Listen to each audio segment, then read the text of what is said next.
وقل رب زدنی علما۔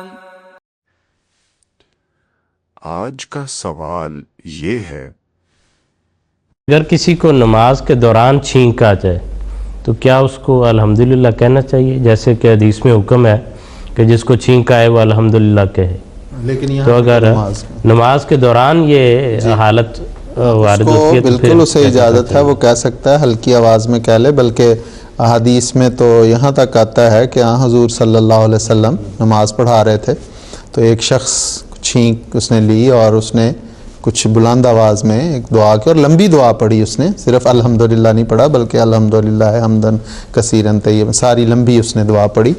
تو اس کے بعد حضور صلی اللہ علیہ وسلم نے جب نماز ختم کی تو حضور نے فرمایا کہ یہ کس نے پڑھی؟ تو وہ صحابی خاموش رہے، انصاری صحابی تھے، نوجوان، حدیث میں تھا شاب، نوجوان تھے، تو وہ خاموش رہے۔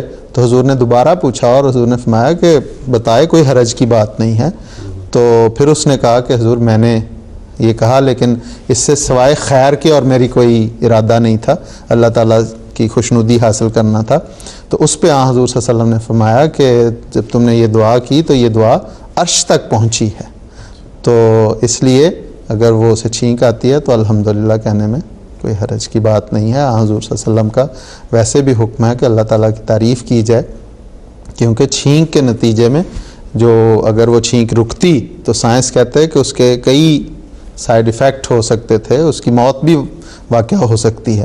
تو وہ جو اللہ تعالیٰ نے وہ پریشر اس کا ریلیز ہوا ہے اس پہ وہ اللہ تعالیٰ کا شکر ادا کرتا ہے، اللہ تعالیٰ کی تعریف ادا کرتا ہے۔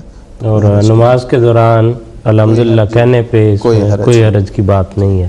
لا الہ الا اللہ محمد رسول اللہ، لا الہ الا اللہ محمد رسول اللہ، لا الہ الا اللہ محمد رسول اللہ۔